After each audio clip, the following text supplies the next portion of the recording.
भगवते वासुदेवाय। नमो भगवते वासुदेवाय। श्रीमद् भगवत महापुराण तृतीय स्कंद 26वां अध्याय। मदादि भिन्न भिन्न तत्वों की उत्पत्ति का वर्णन। भगवान ने कहा, माताजी, अब मैं तुम्हें प्रकृति आदि सब तत्वों के अलग अलग लक्षण बतलाता हूँ। इन्हें जानकर मनुष्य प्रकृति के गुणों से मुक्त हो जाता है।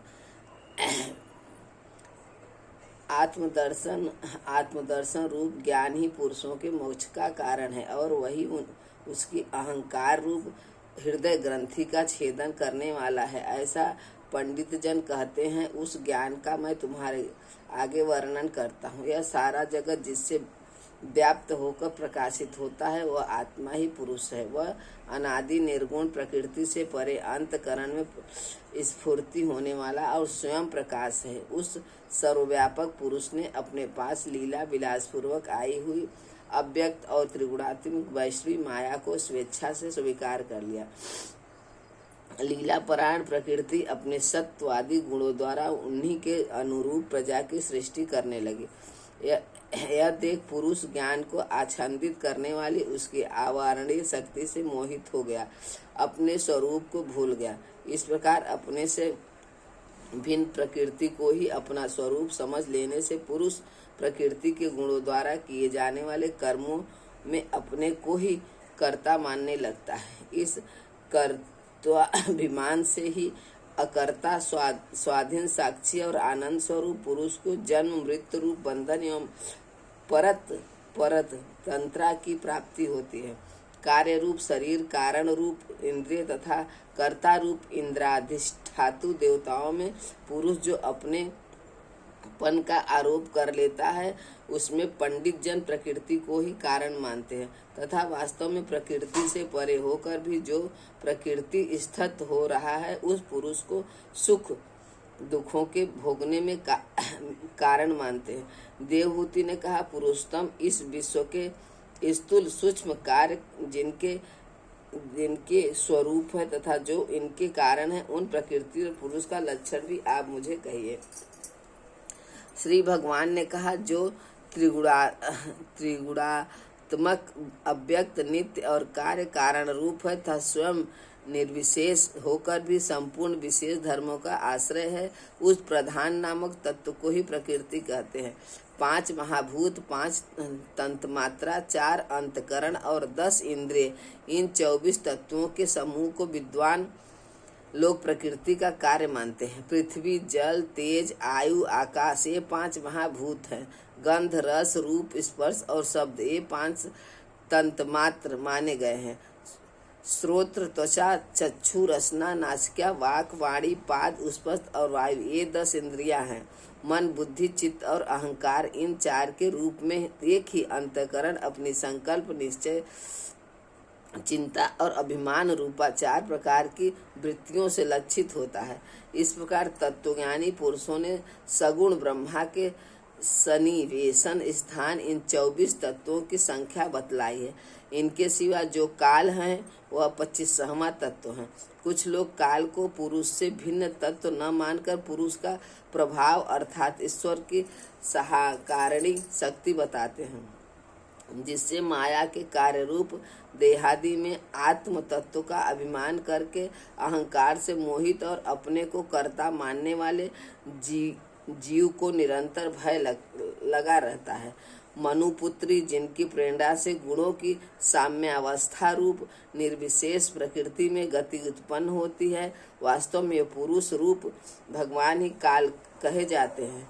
इस प्रकार जो अपनी माया के द्वारा सब प्राणियों के भीतर जीव रूप से और बाहर काल रूप से व्याप्त है, वे भगवान ही 25वें तत्व हैं। जब परम पुरुष परमात्मा ने जीवों के अधुष्ट भाव क्षोभ को प्राप्त हुई संपूर्ण जीवों की उत्पत्ति स्थापना रूपा अपनी माया में चिच्छित रूप वीर स्थापित किया, तो उससे तेजोमय महत्व उत्पन्न होगा।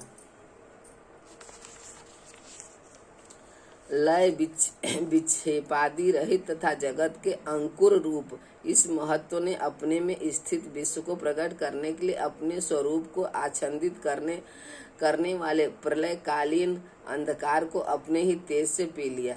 जो सत्गुणमय स्वच्छ शांत और भगवान की उपलब्धि का स्थान रूप चित्त है वही महत्व है और उसी को वासुदेव कहते हैं। जिस प्रकार पृथ्वी आदि अन्य पदार्थों के संसर्ग से पूर्व जल अपनी स्वाभाविक फेन तरंगा आदि रहित अवस्था में अत्यंत स्वच्छ विकार शून्य एवं शांत होता है, उसी प्रकार अपनी स्वाभाविक अवस्था की दृष्टि से स्वच्छ अविकारित और शांतत्व की वृत्तियों सहित चित्त का लक्षण कहा गया है। तदंतर भगवान की वीर्य रूप चित्त शक्ति से उत्पन्न हुए महत्व के विकृत होने पर उससे क्रिया शक्ति प्रधान अहंकार उत्पन्न हुआ।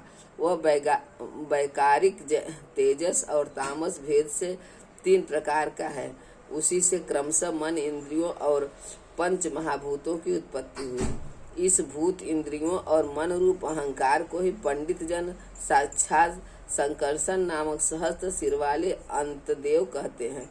इस अहंकार का देवता रूप से, कर्तुत इंद्रियां रूप से कर्णवतुत और पंचभूत से कार्यतुत लक्षण है तथा सत्यवादी गुणों के संबंध से शांतत्व, घोरत्व और मूढ़त्व भी इसके लक्षण है।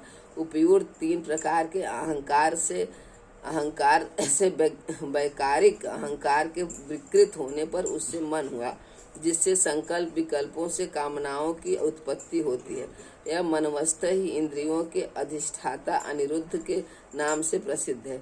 वेगी जन शरतकालीन नील कमल के समान श्याम वर्ण वाले इन अनिरुद्ध जी की सैन्य मन को वशीभूत करके आराधना करते हैं।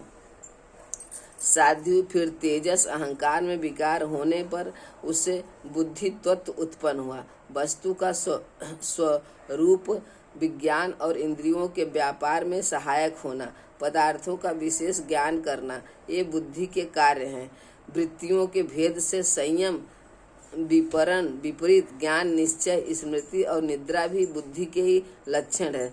यह बुद्धि तत्व ही प्रधुन है। इंद्रियां भी तेजस अहंकार का ही कार्य है। कर्म और ज्ञान के विभाग से उनके कर्मेंद्रियां और ज्ञानेंद्रियां 2 भेद हैं। इनमें कर्म प्राण की शक्ति है और ज्ञान बुद्धि की। भगवान की चेतन शक्ति को प्रेरणा से तामस अहंकार के विकृत होने पर उससे शब्द मात्र का प्रादुर्भाव हुआ। शब्द मात्र से आकाश था शब्द ज्ञान कराने वाली श्रोत्रिय तेंद्रिय उत्पन्न हुए। अर्थ का प्रकाश होना, ओट में खड़े हुए वक्ता का भी ज्ञान करा देना और आकाश का सूक्ष्म रूप होना विद्वानों के मत में यही शब्द के लक्षण है। भूतों को अवकाश देना, सबके बाहर भीतर वर्तमान रहना तथा प्राण, इंद्रिय और मन का आश्रय होना, ये आकाश के वृत्तिकार रूप लक्षण है। फिर शब्द मात्र के लिए आकाश में काल गति से विकार होने पर स्पर्श मात्र हुआ और उससे वायु तथा स्पर्श का ग्रहण कराने वाली तंद्रिय त्वचा उत्पन्न हुई। कोमलता, कठोरता, शीतलता और उष्णता तथा वायु का सूक्ष्म रूप होना ये स्पर्श के लिए है। वृक्ष की शाखा आदि को हिलाना, तृष्णादि को इकट्ठा कर देना, सर्वस्त्र पहुँचना, गंध्यायुक्त द्रव को घ्राणित इंद्रियों के पास तथा शब्दों को श्रोत्रबिंद के समीप ले जाना तथा समस्त इंद्रियों को कार्य शक्ति देना, ये वायु शक्ति के लक्षण है। तदंतर देव की प्रेरणा से सर्वशर्त मात्र वृष्टि वायु के विकृत होने पर उससे रूप तंत्र मात्र हुआ तथा उससे तेज और रूप को उपलब्ध कराने वाली नेतेंद्रिय का प्रादुर्भाव हुआ। साध्वी वस्तु के आकार का बोध कराना, गौण होना, द्रव के अंगर रूप से प्रतीत होना, द्रव का जैसा आकार, प्रकार और परिणाम आदि हो उसी रूप में उपलक्षित होना तथा तेज का स्वरूप भूत होना, ये सब रूप तंत्र मात्र की वृत्तियां हैं। चमकना, पकाना, शीत को दूर करना, सुखाना, भूख प्यास पैदा करना और उनकी निवृत्ति के लिए भोजन एवं जलपान करना, ये तेज की वृत्तियां हैं। फिर दैव की प्रेरणा से रूप तंत्र मात्र में तेज के विकृत होने पर उससे रसत मात्र हुआ और उससे जल तथा रस को ग्रहण कराने वाली रसेंद्रियां जिह्वा उत्पन्न हुई। रस अपने शुद्ध स्वरूप में एक ही है, किंतु अन्य भौतिक पदार्थों के संयोग से वह कैसला, मीठा, तीखा, कड़वा, खट्टा और नमकीन आदि कई प्रकार का हो जाता है। गीला करना, मिट्टी आदि को पिंडाकार बना देना, तृप्त करना, जीवित रखना, प्यास बुझाना, पदार्थों को मृत कर देना, ताप की निवृत्ति करना और कुपादि में से निकाल लिए जाने पर भी वहां बार बार पुनः प्रकट हो जाना, ये जल की वृत्तियां हैं। इसके पश्चात दैव प्रेरित रस स्वरूप जल के विकृत होने पर उससे गंध मात्र हुआ और उससे पृथ्वी तथा गंध को ग्रहण कराने वाली घ्राणेन्द्रिय प्रकट हुई। गंध एक ही है, तथापि परस्पर मिले हुए दंद्र भागों की न्यूनाधिकता से वह मिश्रित गंध, दुर्गंध, सुगंध, मृद, तीव्र और अवलंब, खट्टा आदि अनेक प्रकार का हो जाता है। प्रतिमादि रूप से ब्रह्मा की साकार भगवान का आश्रय होना, जल आदि कारण तत्वों से भिन्न किसी दूसरे आश्रय की अपेक्षा किए बिना ही स्थित रहना, जल आदि अन्य पदार्थों को धारण करना, आकाशदि का अवच्छेद होना, घटाकाश, मठाकाश आदि भेदों को सिद्ध करना तथा परिणाम विशेष से संपूर्ण प्राणियों के स्त्रीत्व, पुरुषत्व आदि गुणों को प्रकट करना, ये पृथ्वी के कार्य रूप लक्षण है। आकाश का विशेष गुण शब्द जिसका विषय है वह श्रोत्रनिधि है। वायु का विशेष गुण स्पर्श जिसका विषय है वह तो गिंद्रिय है। तेज का विशेष गुण रूप जिसका विषय है वह नेत्रेंद्रिय है। जल का विशेष गुण रस जिसका विषय है वह रसेंद्रिय है और पृथ्वी का विशेष गुण गंध जिसका विषय है जो घ्राणेन्द्रिय कहते हैं। वायु आदि कार्य तत्वों में आकाशदि कारण तत्वों के रहने से उनके गुण भी अनुगत देखे जाते हैं। इसलिए समस्त महाभूतों के गुण शब्द, स्पर्श, रूप, रस और गंध केवल पृथ्वी में ही पाए जाते हैं। जब महत्व, अहंकार और पंचभूत ये 7 तत्व परस्पर मिल न सके, पृथक पृथक ही रह गए, तब जगत के आदि कारण श्री नारायण ने काल, अदृष्ट और सत्वादि गुणों के सहित उनमें प्रवेश किया। फिर परमात्मा के प्रवेश से क्षुब्ध और आपस में मिले हुए उन तत्वों से एक जड़ अंड उत्पन्न हुआ। उस अंड से इस विराट पुरुष की अभिव्यक्ति हुई। इस अंड का नाम विशेष है। इसी के अंतर्गत श्री हरि के स्वरूप भूत 14 भुवनों का विस्तार है। यह चारों ओर से क्रमशः एक दूसरे से 10 गुने जल, अग्नि, वायु, आकाश, अहंकार और महत्व इन 6 आवरणों से घिरा हुआ है। इन सबके बाहर 7वां आवरण प्रकृति का है। कारणमय जल में स्थिति तेजोमय अंड से उठकर उस विराट पुरुष ने पुनः उसमें प्रवेश किया और फिर उसमें कई प्रकार के छिद्र किए। सबसे पहले उसमें मुख प्रकट हुआ, उससे वाक इंद्रिय और उसके अंतर्वाक का अधिष्ठाता अग्नि उत्पन्न हुआ। फिर नाक के छिद्र नथुने प्रकट हुए, उनसे प्राण सहित घ्राणेन्द्रिय उत्पन्न हुए। घ्राण के बाद उसका अधिष्ठाता वायु उत्पन्न हुआ। तत्पश्चात नेत्र गोलक प्रकट हुए, उनसे क्षुब्ध इंद्रियां प्रकट हुई और उनके अंतर उनका अधिष्ठाता सूर्य उत्पन्न हुआ। फिर कानों के छिद्र प्रकट हुए, उनसे उनकी इंद्रियां श्रोत्र और उनके अभिमानी दिग्ग देवता प्रकट हुए। इसके बाद विराट पुरुष के त्वचा उत्पन्न हुई, उससे रोम, मूछ, दाढ़ी था, सिर के बाल प्रकट हुए और उनके बाद त्वचा की अभिमानी औषधियां अन्य आदि उत्पन्न हुए। इसके पश्चात लिंग प्रकट हुआ, उससे वीर और वीर के बाद लिंग का अभिमानी अपादो जल उत्पन्न हुआ। फिर गुदा प्रकट हुई, उससे अपान वायु और आपके अपान के बाद उसका अभिमानी लोगों को भयभीत करने वाला मृत्यु देवता उत्पन्न हुई। तदंतर हाथ प्रकट हुए, उनसे बल और बल के बाद हस्तेंद्रिया का अभिमानी इंद्र उत्पन्न हुआ। फिर चरण प्रकट हुए, उनसे गीत गमन की क्रिया, और फिर पादेंद्रिय का अभिमानी विष्णु देवता उत्पन्न हुआ। इस प्रकार जब विराट पुरुष के नाड़ियां प्रकट हुई तो उनसे रुधिर उत्पन्न हुआ और उनसे नदियां हुई। फिर उसके उदर पेट प्रकट हुआ, उससे क्षुधा पिपासा की अभिव्यक्ति हुई, और फिर उदर का अभिमानी समुद्र देवता उत्पन्न हुआ। तत्पश्चात उसके हृदय प्रकट हुए, हृदय से मन का प्रागट्य हुआ, मन के बाद उसका अभिमानी देवता चंद्रमा हुआ।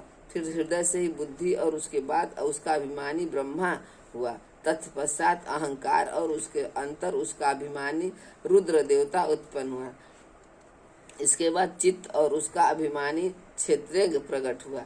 जब ये क्षेत्र यज्ञ के अतिरिक्त सारे देवता उत्पन्न होकर भी विराट पुरुष को उठाने में असमर्थ रहे, तो उसे उठाने के लिए क्रमशः फिर अपने अपने उपस्थित स्थानों में प्रविष्ट होने लगे। अग्नि ने वाणी के साथ मुख में प्रवेश किया, परंतु इसमें विराट पुरुष न उठा। वायु ने घ्राणेन्द्रिय के सहित नाछा छिद्रों में प्रवेश किया, फिर भी विराट पुरुष न उठा। सूर्य ने चक्षु के सहित नेत्रों में प्रवेश किया, तब भी विराट पुरुष न उठा। दिशाओं के क्षण इंद्रिय के सहित कानों में प्रवेश किया, तो भी विराट पुरुष न उठा। औषधियों ने रोमों के सहित त्वचा में प्रवेश किया, फिर भी विराट पुरुष न उठा। जल ने वीर्य के साथ लिंग में प्रवेश किया, तब भी विराट पुरुष न उठा। मृत्यु के अपान के साथ गुदा में प्रवेश किया, फिर भी विराट पुरुष न उठा। इंद्र ने बल के साथ हाथों में प्रवेश किया, परंतु इससे भी विराट पुरुष न उठा। विष्णु ने गति के सहित चरणों में प्रवेश किया, तो भी विराट पुरुष न उठा। नदियों ने रुधिर के सहित नाड़ियों में प्रवेश किया, तब भी विराट पुरुष न उठा। समुद्र ने क्षुधा पिपासा के सहित उदर में प्रवेश किया, फिर भी विराट पुरुष न उठा। चंद्रमा ने मन के सहित हृदय में प्रवेश किया, तो भी विराट पुरुष न उठा। ब्रह्मा ने बुद्धि के सहित हृदय में प्रवेश किया, तब भी विराट पुरुष न उठा। रुद्र ने अहंकार के सहित उसी हृदय में प्रवेश किया, तो भी विराट पुरुष न उठा। किंतु जब चित्त के अधिष्ठाता क्षेत्रज्ञ के चित्त के सहित हृदय में प्रवेश किया, तो विराट पुरुष उसी समय जल से उठकर खड़ा हो गया। जिस प्रकार लोक में प्राण, इंद्रिय, मन और बुद्धि आदि चित्त के अधिष्ठाता क्षेत्रज्ञ की सहायता के बिना सोए हुए प्राणी को अपने बल से नहीं उठा सकते, उसी प्रकार विराट पुरुष को भी वे क्षेत्रज्ञ परमात्मा के बिना नहीं उठा सकते। अंत भक्ति, वैराग्य और चित्त की एकाग्रता से प्रकट हुए ज्ञान के द्वारा उस अंतरात्मा स्वरूप क्षेत्र को इसी शरीर में स्थित जानकर उसका चिंतन करना चाहिए। श्रीमद् भागवते महापुराणे संहिता तृतीय स्कंदे कपिल लेन त्वचा मनाए संडिष्यो अध्याय समाप्त। ओम नमो भगवते वासुदेवाय। ओम नमो भगवते